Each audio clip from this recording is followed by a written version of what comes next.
So next we are going to discuss about joints in rigid pavement. So rigid payment அப்படின்னாலே joints தான் ரொம்ப முக்கியம். அதனால் அந்த ஜாயின்லேயுமே நம்ம என்ன பண்ணால் டிசைன் பண்ணணும். ஸோ என்னென்ன ஜாயின்லாம் இருக்குது அப்படின்னு பார்ப்போம். ஆக்சுவலாக ஜாயிண்ட் அப்படின்னா என்ன அப்படின்னா it is provided to release the part of stress develop due to variation of temperature. So temperature வேரியேஷனால் க்ரியேட் ஆகக்கூடிய தெர்மல் ஸ்ட்ரெஸ்ஸை ரிலீஸ் பண்ணுறதுக்காக நம்ம ப்ரொவைட் பண்ணக்கூடிய ஒரு டெக்னிக்கல் ஒரு சினாரியோ தான் என்னென்னா ஜாயின்ட்ஸ். அதில் முக்கியமான ஜாயின்ட்ஸ் என்னென்னா longitudinal joints, contraction joint, expansion joint in transverse direction. நான் டயக்ராமில் உங்களுக்கு காட்டுறேன், சரிங்களா? ஸோ அதுக்கு முன்னாடி என்ன அப்படின்னா ஸ்ரிங்கேஜ் கிராக்ஸ் எப்போ டெவலப் ஆகும் அப்படின்னா இது ரொம்ப முக்கியம். அதனால தான் நம்ம ஜாயின்ட்ஸ் கான்செப்டுக்குள்ளே போகிறோம். எப்போ ஒரு காங்கிரீட் சர்ஃபேஸ் வந்து மோர் தென் 4.5 to 5 மீட்டர் அதனுடைய லென்த்தோ வித்தோ ஏதோ ஒரு பேராமீட்டர் ஏதோ ஒரு one direction is greater than 4.5 metre to 5 metre அப்படி போச்சு அப்படின்னா என்ன சொல்கிறாங்க பாருங்கள். Shrinkage cracks generally develop in CC pavement slab, that is rigid pavement, supported on the base course during initial stage of curing பண்ணக்கூடிய initial ஸ்டேஜஸில் கண்டிப்பாக shrinkage crack ஜென்ரலாக create ஆகும். எப்போ அப்படின்னா டெவலப் ஆகும் எப்போ அப்படின்னா when length or width exceed 4.5 to 5 metre. சரியா? ரொம்ப ரொம்ப முக்கியமானது. இப்போ டயக்ராம் பாருங்கள் ஃபஸ்ட்டு. ஸோ இதுதான் ஆக்சுவலாக ஒரு காங்கிரீட் ரோடு, சரிங்களா? திஸ் இஸ் ஆக்சுவலி என்னது பிளான், சரிங்களா? இதுதான் பிளானு. ஸோ இதில் இந்த இருக்குல்ல இது வந்து லாங்கிட்யூனல் ஜாயிண்ட்டு. இந்த நடுவில் இந்த இருக்குல்ல இதுக்கு பேர் என்ன அப்படின்னா கான்ட்ராக்ஷன் ஜாயிண்ட் அப்படின்னு சொல்லி சொல்லுவோம், சரிங்களா? ஸோ இது போக என்ன அப்படின்னா கான்ட்ராக்ஷன் ஜாயிண்ட்டை தாண்டி எக்ஸ்பான்ஷன் ஜாயிண்ட் இருக்கும், சரியா? இந்த எக்ஸ்பான்ஷன் ஜாயிண்டில் தான் அந்த ரப்பர் மேஸ்டிக் பேடெல்லாம் வைப்பாங்க, சரியா? ஸோ அது நான் வரும்போது சொல்கிறேன். அப்போ லாங்கிட்யூனல் ஜாயிண்ட்னா அலாங் லென்த், இதுதான் லென்த்து, சரிங்களா? இதுதான் லென்த்து. அலாங் லென்த்துக்கு கனெக்ட் பண்ணுவோம், தட் இஸ் என்ன அப்படின்னா லாங்கிட்யூனல் ஜாயிண்ட். அக்ராஸ் லென்த்துக்கு கான்ட்ராக்ஷன் ஜாயிண்ட். அதே இது எங்கே அந்த பிளாஸ்டிக் அந்த ரப்பர் மேட் வைப்போமோ அது எக்ஸ்பென்ஷன் ஜாயிண்ட், சரியா? ஸோ இதெல்லாம் என்னென்னு உள்ளே போகும்போது நான் எக்ஸ்பிளைன் பண்ணுறேன். ஸோ இப்போ இந்த ரெண்டையும் கனெக்ட் பண்ணி இருக்கக்கூடியது என்ன அப்படின்னா அலாங் என்னது நல்லா கொஞ்சிங்க லென்த்து வைஸாக அக்ராஸ் லென்த் என்ன அப்படின்னா that is tie bar connected between the என்னது டூ என்னது ஜாயிண்ட்ஸ் இன் லாங்கிட்யூனல் டைரக்ஷன். லாங்கிட்யூடினலாக இருக்கக்கூடிய ஒரு 2 பீஸ் ஆஃப் ஸ்லாப்பை என்னது அந்த ரெண்டையும் கனெக்ட் பண்ணுறதுக்கு நம்ம கிராஸாக தானே போட முடியும். அதனால தான் என்னது கிராஸ் டு தி லாங்கிட்யூனலுக்கு அக்ராஸில் நம்ம வந்து ப்ரொவைட் பண்ணக்கூடிய டை பண்ணுறதுக்காக. அதே இது இந்த சைடு நம்ம போடக்கூடியது என்ன எக்ஸ்பான்ஷன் ஜாயிண்டில் இந்த சைடு போடக்கூடிய என்ன அப்படின்னா டவல் பார்ஸ். இதுலேருந்து ஒரு முக்கியமான அப்சர்வேஷன், கான்ட்ராக்ஷன் ஜாயின்லேயும் சரி லாங்கிட்யூனல் ஜாயின்லேயும் சரி டை பார்ஸ் போட்டிருப்பாங்க. எங்கே எக்ஸ்பான்ஷன் ஜாயிண்ட் வருதோ அங்கே என்ன டவல் பார் போட்டிருப்பாங்க. டை பார், டவல் பார், இதை பற்றியும் பின்னாடி நம்ம டிஸ்கஸ் பண்ணுவோம். ஓகே, ஸோ ஃபஸ்ட்டு பாருங்கள் என்ன அப்படின்னா expansion joint in transverse direction. So expansion joint நம்ம என்னென்னு பார்த்தோம், சரிங்களா? ஸோ இந்த ஜாயிண்ட் எதுக்காண்டி கொடுக்குறோம் அப்படின்னா அலோ தி எக்ஸ்பான்ஷன், பேர்லேயே இருக்குது expansion of pavement due to increase in temperature after a number of contraction joint. அதான் கான்ட்ராக்ஷன் ஜாயிண்ட் நம்ம கொடுத்துக்கிட்டே வருவோம், சரியா? இங்கே ஒரு கான்ட்ராக்ஷன் ஜாயிண்ட் இருக்கும், இங்கே ஒரு கான்ட்ராக்ஷன் ஜாயிண்ட் இருக்கும், இங்கே ஒன்று இருக்கும், அதுக்கப்புறம் இங்கே ஒரு எக்ஸ்பென்ஷன் ஜாயிண்ட் இருக்கும், இங்கே ஒரு எக்ஸ்பென்ஷன் ஜாயிண்ட் இருக்கும், இருக்குல்ல? ஸோ அப்போது என்னென்னா ரெண்டுக்கும் உண்டான அந்த கேப்பு பொறுத்து எக்ஸ்பென்ஷன் ஜாயிண்ட் எவ்வளோ கேப்பில் கொடுக்கணும் அப்படின்னு ஐஆர்சி ப்ரொவிஷன் கொடுத்துருப்பாங்க. அதுக்கேற்ற மாதிரி என்ன பண்ணால் அந்த கேப்பில் எக்ஸ்பென்ஷன் ஜாயிண்ட் வைக்கணும், சரியா? அதுக்கு தான் டிசைன் பண்ணுறோம். அந்த கான்செப்ட் பாருங்கள். ஸோ அப்போ நம்பர் ஆஃப் கான்ட்ராக்ஷன் ஜாயிண்ட்டை தாண்டி எக்ஸ்பான்ஷன் ஜாயிண்ட்டு கொடுக்கணும். இது எப்படி கொடுப்போம் அப்படின்னா ஃபுல் டெப்த் நம்மளுடைய இதான் ஒரு ஸ்லாபு, செக்ஷனல் வியூவில் காட்டுறேன். இது ஒரு ஸ்லாபு. இந்த செக்ஷனல் வியூவில் இந்த ஃபுல் டெப்த்துக்கு 20 mm கேப்புக்கு என்ன பண்ணணும் அப்படின்னா ப்ரொவைட் பண்ணணும். ரொம்ப ரொம்ப முக்கியமான ஒரு பாயிண்ட், சரிங்களா? ஸோ அதே மாதிரி இந்த கேப்பில் வந்து there is no load transfer across the joint, சரிங்களா? அக்ராஸ் தி ஜாயிண்டில் லோட் ட்ரான்ஸ்ஃபர் எதுவுமே ஆகாது, ஒன்லி அலாங் தி ஜாயிண்ட் ஆகும், சரியா? ஸோ அதுக்கப்புறம் என்ன மேஸ்டிக் ஆஸ்பால்ட் அப்படி இல்லை மேஸ்டிக் பேட், சரிங்களா? It is filled in the gap அடுத்த எக்ஸ்பென்ஷன் 20 mm கேப்பில் இதுதான் வைப்பாங்க. மேஸ்டிக் ஆஸ்பால்ட் அப்படி இல்லை மேஸ்டிக் பேட் இதை வச்சுருப்பாங்க. It should be compressed. இது ரொம்ப முக்கியம். அந்த ஆஸ்பாட்டோ மேஸ்டிக் பேடோ எவ்வளோ கம்ப்ரஸ் ஆகணும் அப்படின்னா 50% of the expansion of pavement எவ்வளோ எக்ஸ்பேன்ஷன் ஆகுமோ அதில் 50%. உதாரணத்துக்கு 10 mm எக்ஸ்பேண்ட் ஆகும் அப்படின்னா 5 mm என்னென்னா கம்ப்ரஷன் ஆகும். 50% கம்ப்ரஸ் ஆகிற மாதிரி வைக்கணும் அப்படின்னு சொல்கிறாங்க. சரியா? ஸோ அதுக்கப்புறம் என்னென்னா design of expansion joint is based on என்னென்ன இதெல்லாம் பேஸ் பண்ணது அப்படின்னா maximum temperature variation 1, width of the joint 2, 3வது டபுள் பார்ஸ்னால் எக்ஸ்பேன்ஷன் ஜாயிண்டில் கனெக்ட் பண்ணக்கூடியது. அதே மாதிரி எவ்வளோ வித்துக்கு அந்த ஜாயிண்ட் இருக்குங்கிறத பொறுத்து வித் டெம்பரேச்சர் ஆல்சோ. சரியா? ஸோ அப்போ டிசைன் பண்ணுறதுக்கு என்ன கான்செப்ட்னா 50% of expansion of joint gaps equal to expansion of slab. அதாவது எக்ஸ்பேன்ஷன் ஆஃப் ஸ்லாபில் 50% என்னது எக்ஸ்பேன்ஷனுக்கு மட்டும் நம்ம என்னென்னா டிசைன் பண்ணால் போதும். ஏன்னா 50% என்ன பண்ணிடுவோம், ஆக்சுவலாக அது கம்ப்ரஸ் ஆகி எடுத்துக்கும். ஸோ அப்போ இன்னொரு 50%க்கு மொத்தம் என்னென்னா we have to design the expansion joint gap. சரியா? ஸோ அப்போ பாருங்கள், இதில் என்ன பண்ணுறோம் அப்படின்னா இதான் நம்மளுடைய எக்ஸ்பேன்ஷன் ஆகக்கூடியது. அதில் பாதிக்கு தான் டிசைன் பண்ண சொல்கிறாங்க. சரியா? அப்போ பாதி எடுத்துக்கிட்டோம். இது என்ன அப்படின்னா எக்ஸ்பேன்ஷன் ப்ரிவென்டன்ட், அதாவது L-alpha-T. புரியுதா? L-alpha-T நம்மளுடைய எக்ஸ்பேன்ஷன் ஆஃப் ஸ்லாப் எக்ஸ்பேன்ஷன் எவ்வளோ ஆகும் அப்படின்னா நமக்கு தெரியும் L-alpha-T. நமக்கு தெரியும் தெர்மல் ஸ்ட்ரெஸ் படிச்சிருப்போம் alpha into T, thermal strain படிச்சிருப்போம் L/α/T. ஸோ அப்போ இவ்வளோ ஆகும் அப்படின்னு சொல்லி படிக்கிறோம். சரிங்களா?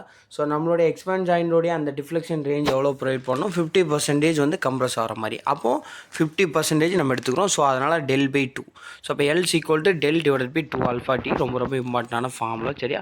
அப்போ del/2 = L-alpha-T. இந்த ஃபார்முலா ரொம்ப ரொம்ப இம்பார்ட்டன்ட் கேட்பாங்க. சரிங்களா?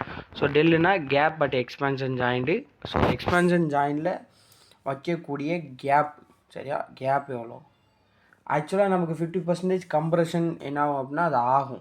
ஸோ அதனால் என்ன அப்படின்னா 50% கம்ப்ரெஷன் ஆகிறதுனால ஸோ நமக்கு எவ்வளோ எக்ஸ்பேன்ஷன் ஆகுமோ அதில் பாதிக்கு டிசைன் பண்ணால் போதும். ஏன்னா பாதி கம்ப்ரெஸ் ஆகிக்கும், பாதி என்ன ஆகிக்கும், கம்ப்ரெஸ் ஆகிக்கும். உதாரணத்துக்கு 20 mm எக்ஸ்பேன்ஷன் ஆகும்னு வைங்களேன், 10 mmக்கு டிசைன் பண்ணால் போதும் எக்ஸ்பேன்ஷன் ஜாயிண்ட். ஏன் அப்படின்னா 10 mmக்கு வச்சுட்டா போதும். இதில் பாதி எவ்வளோ, 10 mm. சரியா? அப்போது 10 mmக்கு என்னென்னா கம்ப்ரெஷன் ஆகும், அவ்வளோதான். அப்போ கம்ப்ரெஷன் எவ்வளோ ஆகுமோ அந்த அளவுக்கு இதை டிசைன் பண்ணால் போதும். சரியா? ஸோ ஆல்ஃபாங்கிறது உங்களுக்கு தெரியும் 12 × 10⁻⁶ per degree Celsius. சரிங்களா? Typing mistake. 12 × 10⁻⁶ per degree Celsius. சரிங்களா? ஸோ அப்போ எல்னா லென்த் ஆஃப் எக்ஸ்பேன்ஷன் ஜாயிண்ட், டீங்கிறது temperature. So temperature difference T2 - T1 அது கொஞ்சம் பார்த்துங்க. சரிங்களா? இதான் வந்து என்ன அப்படின்னா எக்ஸ்பேன்ஷன் ஜாயிண்ட். எக்ஸ்பேன்ஷன் ஜாயிண்ட்டை பொறுத்தவரைக்கும் இந்த ஒரே ஒரு க்ரைட்டீரியா மட்டும் தான் இம்பார்ட்டன்ட். சரிங்களா? 50% of expansion joint gaps equal to expansion of slab. சரிங்களா? அதான் del/2 = L-alpha-T. இந்த ஃபார்முலா மட்டும் வச்சுங்க. L = del/2α-T.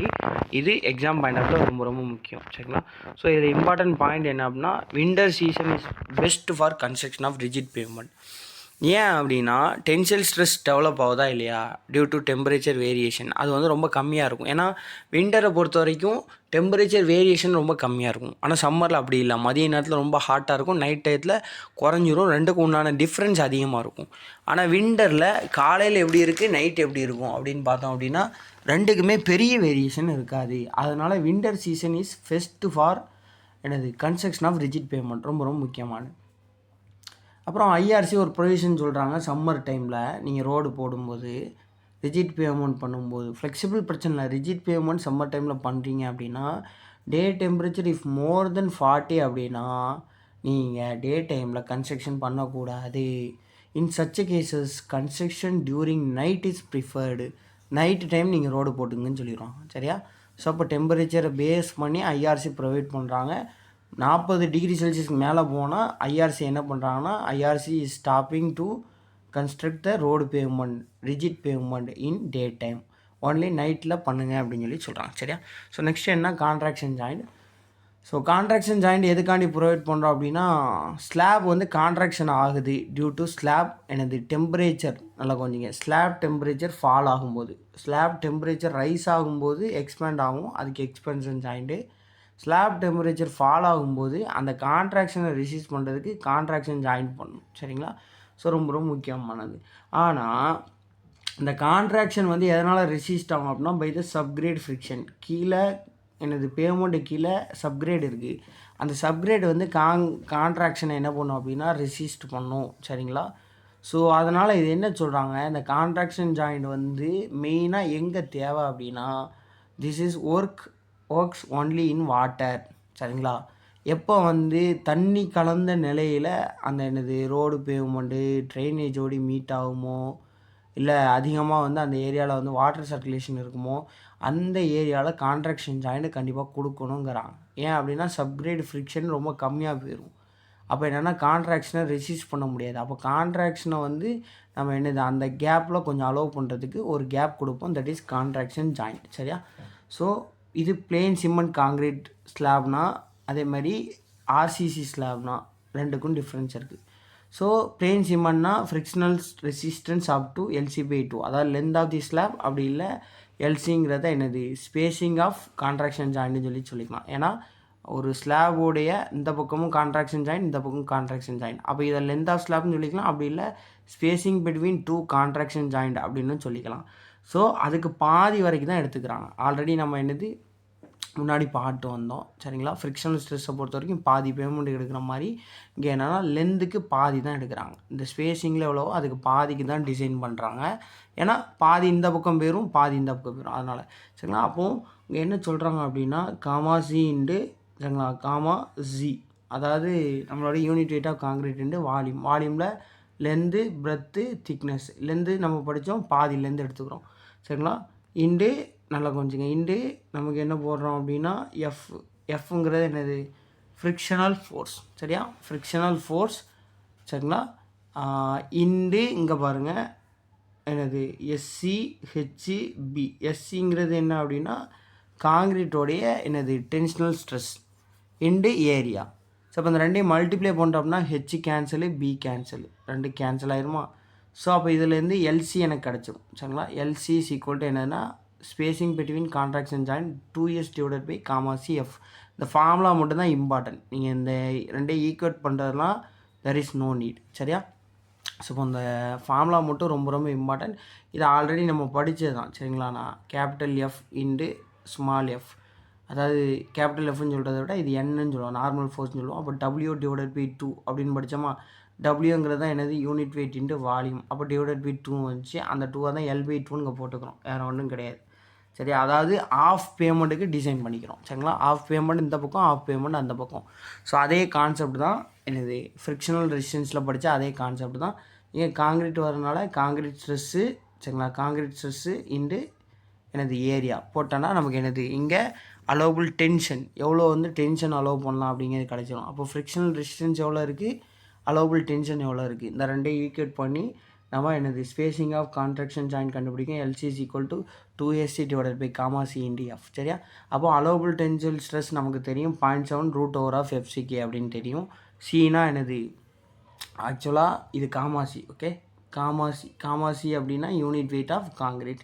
எஃப்னா coefficient of friction as per IRC 1.5 எடுத்துக்கணும். நம்ம படித்தோம் ரிஜிட் பேமெண்ட் டிசைனில் என்னது ஃப்ரிக்ஷன் கோஎஃபிஷியன்ட் 1.5 எடுத்துக்கணும். சரியா? நீங்கள் அங்கே SSTயில் படித்தது OSTயில் படித்தது இங்கே கொண்டு வரக்கூடாது. SSD OST சூப்பர் எலிவேஷன்லாம் படித்த அந்த ஃப்ரிக்ஷனை லாங்கிட்யூனல் லேட்ரல் ஃப்ரிக்ஷனை இங்கே கொண்டு வரக்கூடாது.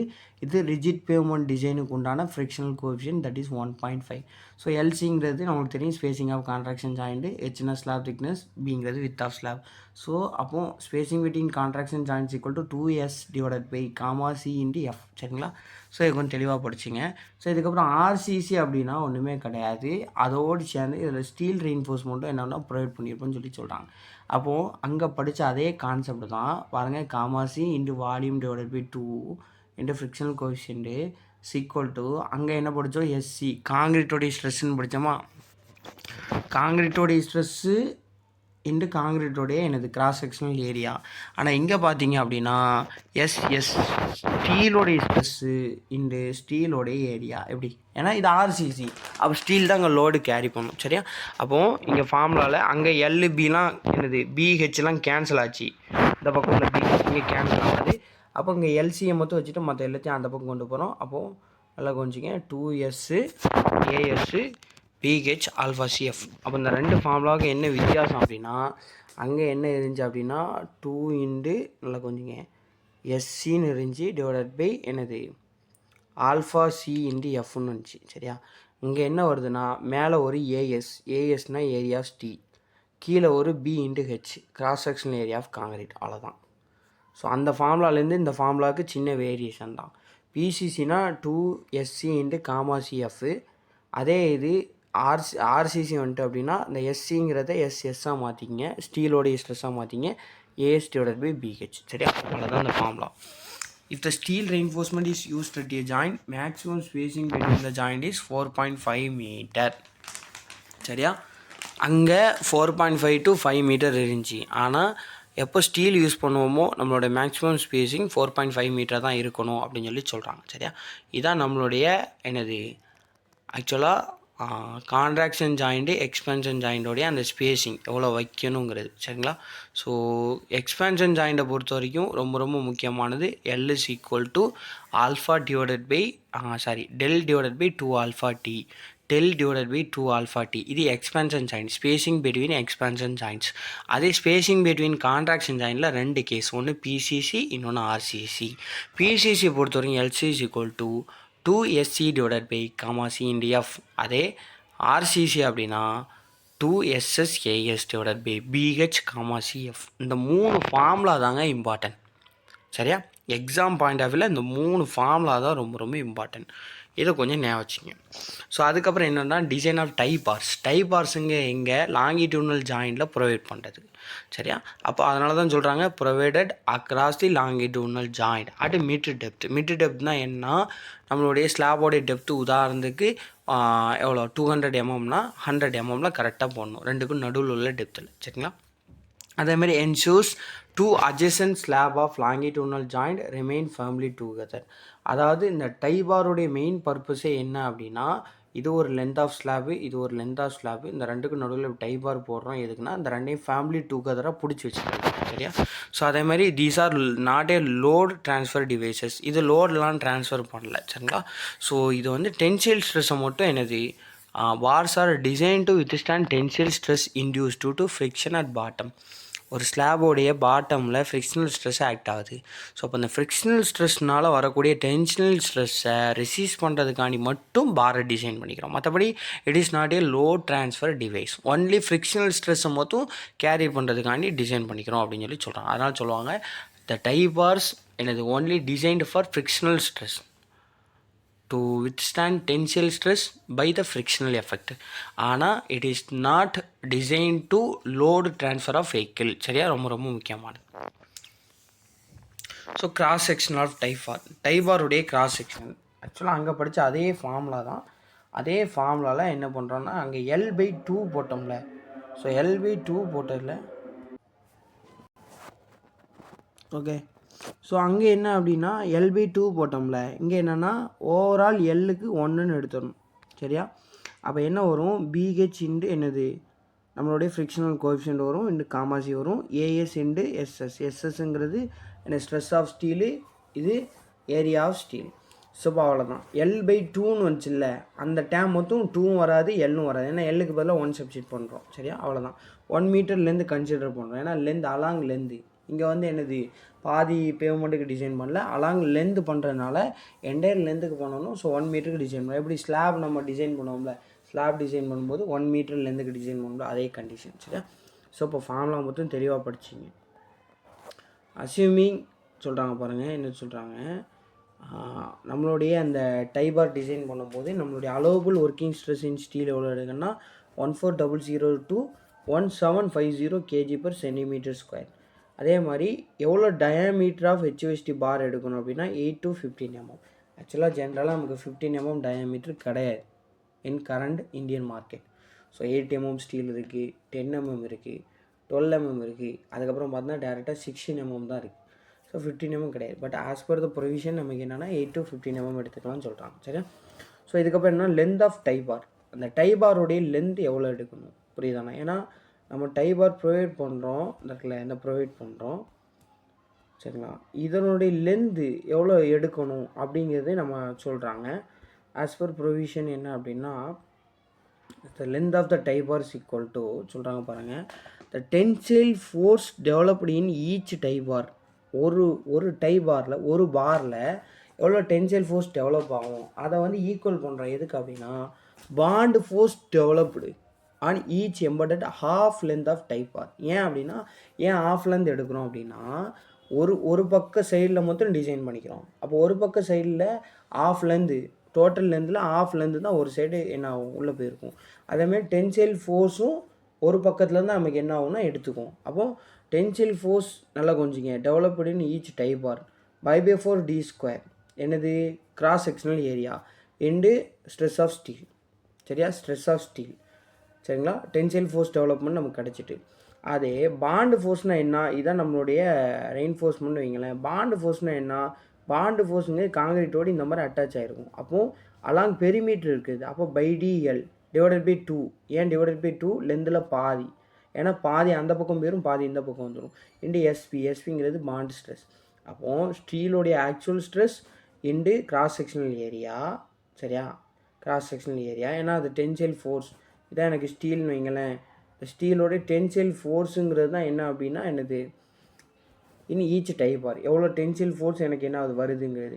அதை ரெசிஸ்ட் பண்ணுறதுக்கு பாண்டு ஸ்ட்ரெஸ். இந்த பாண்டு ஸ்ட்ரெஸ் என்னது அலாங் பெரிமீட்டர் πdl ஆக்ட் ஆகும். πdl divided by 2 into SP. ஏன்னா பாதியிலேருந்து தான் ஒரு ஸ்லாப்புக்குள்ளே எம்பட் ஆகும். சரியா, ஸோ அப்போ அந்த ரெண்டையும் கேன்சல் பண்ணி நமக்கு வந்து கிடைக்கக்கூடியது என்ன அப்படின்னா என்னது லென்த் ஆஃப் டைப் பார் எவ்வளோ அப்படின்னா dss டிவைடட் பை 2sp. இது எல்லாத்தையும் கேன்சல் அவுட் பண்ணி கிடைக்கக்கூடிய அவுட்புட். சரியா, அப்போ dss டிவைடட் பை 2sp. அதாவது ஈஸியாக நீங்கள் என்ன வச்சுக்கணும்னா டயா/2 டயாமீட்டருக்கு பாதி. சரியா, இப்போ உதாரணத்துக்கு 10 mm டயாமீட்டர்னா 5. சரியா, 12 mm டயாமீட்டர்னா 6, 6 mm டயாமீட்டர்னா 8. இந்த மாதிரி என்னது டயாமீட்டர் 8 to 15 mm தான் ப்ரொவிஷன் கொடுத்துருக்காங்க. சரியா, அப்போ diameter by 2 into SS divided by SP. எஸ்எஸ்னா என்ன, ஸ்ட்ரெஸ் ஆஃப் ஸ்டீல். எஸ்பின்னா என்ன, பாண்ட் ஸ்ட்ரெஸ் ஆஃப் ஸ்டீல். ஸோ பாண்ட் ஸ்ட்ரெஸ் ஆஃப் ஸ்டீலை பொறுத்தவரை நம்ம கொடுத்துருப்பாங்க for plain bar, for HOST bar, deformed bar. Sorry, so plain பாரை பொறுத்த வரைக்கும் 70.5 kg/cm². அதே டிஃபார்ம்டு பார் அப்படின்னா 24.6 kg/cm². இதெல்லாம் இது வரைக்கும் எக்ஸாமில் கேட்டது கிடையாது. டைபாரை பொறுத்த வரைக்கும் ஜென்ரலாக கான்ட்ராக்ஷன் ஜாயின்லேயும் லாங்கிடியூனல் ஜாயின்லேயும் கனெக்ட் பண்ண யூஸ் பண்ணுறோம் அப்படிங்கிற ஒரு பாயிண்ட் ரொம்ப முக்கியம். அதுக்கப்புறம் என்ன அப்படின்னா டயாமீட்டரை பொறுத்த வரைக்கும் என்ன அப்படின்னா அதே ஃபார்முலா, ஃப்ரிக்ஷனல் ஸ்ட்ரெச்சில் உள்ள அதே ஃபார்முலா LB2க்கு பதிலாக L = 1ன்னு எடுத்தோம். மற்ற எல்லா பேராமீட்டரும் gamma C into F into B into H AS SS. அதில் ஏஎஸ்ஸை மட்டும் சொல்கிறோம். சரியா, அதே மாதிரி 8 to 15 mm டயா யூஸ் பண்ணணும்னு சொல்கிறோம். ஸோ அதே மாதிரி இதில் முக்கியமாக என்னது T/2 into SS divided by SP. இதை மட்டும் தெளிவாக ஞாபகம் வச்சுங்களா. ஸோ அதேமாதிரி prevent warping at joint maximum diameter of tie bars may be limited to. அதாவது டைபாரோடைய மேக்ஸிமம் என்னது டயாமீட்டர் 20 mm ப்ரொவைட் பண்ணலாம்னு சொல்கிறாங்க. ஆக்சுவலி ப்ரிஃபரபிள் எவ்வளோ அப்படின்னா 8 to 15 நம்ம படிச்சுட்டு வந்தோம். ஆனால் டு என்னது கன்சிடரிங் வார்ப்பிங். ஸோ வார்ப்பிங்கை வந்து நம்ம அவாய்ட் பண்ணுறதுக்கு சரிங்களா, டு ப்ரிவெண்ட் வார்ப்பிங். ஏன்னா டைபாருங்கிறது எதுக்கு மட்டும்தான் யூஸ் பண்ணுறோம் அப்படின்னா அந்த ரெண்டையும் ஃபேமிலி டுகெதர்னா ரெண்டு ஸ்லாப்பையும் பிடிச்சி வைக்க தான் ஒரு பர்பஸ். ரெண்டாவது இந்த டைபார் வந்து எதுக்காக டிசைன் பண்ணுறோன்னா ஒன்லி ஃப்ரிக்ஷனல் ஸ்ட்ரெஸ்ஸை மட்டும் ஃப்ரிக்ஷனல் ஸ்ட்ரெஸ்னால் வரக்கூடிய டென்ஷியல் ஸ்ட்ரெஸ்ஸை மட்டும் ரெசிஸ்ட் பண்ண தான். ஸோ இதுவே வார்ப்பிங்கு போய் ஆக்ட் ஆச்சு அப்படின்னா என்னது இதை 20 mmக்கு மேலே போட்டோன்னா லோ ட்ரான்ஸ்ஃபர் ஆயிரும். அப்போ லோ ட்ரான்ஸ்ஃபர் ஆனால் நமக்கு என்ன ஆயிரும் அப்படின்னா இட் வில் பி வார்ப். சரிங்களா, ஏன்னா ஒரு ஸ்லாபோடைய ஒரு போர்ஷன்லேருந்து இன்னொரு போர்ஷனுக்கு லோ ட்ரான்ஸ்ஃபர் ஆகும்போது என்ன due to that load transfer நமக்கு ஸ்லாப் பெண்ட் ஆகலாம், வார்ப் ஆகலாம், அப்வர்டாக டவுன்வர்ட் பெண்ட். ஸோ இப்போ அதை அவாய்ட் பண்ணுறதுக்கு தான் 20 mmக்கு மேலே போட வேண்டாம் அப்படின்னு சொல்கிறாங்க. முக்கியமான ஒரு point. To avoid concentration of tensile stress, the spacing of the bar should be less than 75 cm. சரியா, அதாவது 3 இன்ச்சு, ஒரு இன்ச் இஸ் ஈக்குவல் டு எனது நியர்லி எனது 25 cm வரும். சரியா, ஸோ அப்போ 3 எனது 75 cm எனது கீழே கொண்டு வரணும். சரிங்களா, 75 cm கீழே ஒரு இதுதான் ஸ்லாபு, இது ஒரு ஸ்லாபு, இப்படி டைபார் இப்படி போடுறாங்கல்ல, இதுக்குண்டான ஸ்பேஸிங் எவ்வளோ அப்படின்னா லெஸ் தென் 75 cm. அப்போ டயாமீட்டர் லிமிட்டட் டு 20 mm, 20 mmக்கு மேலே போகக்கூடாது. இது என்ன கண்டிஷனை பேஸ் பண்ணி டு ப்ரிவெண்ட் தி வார்ப்பிங். சரியா,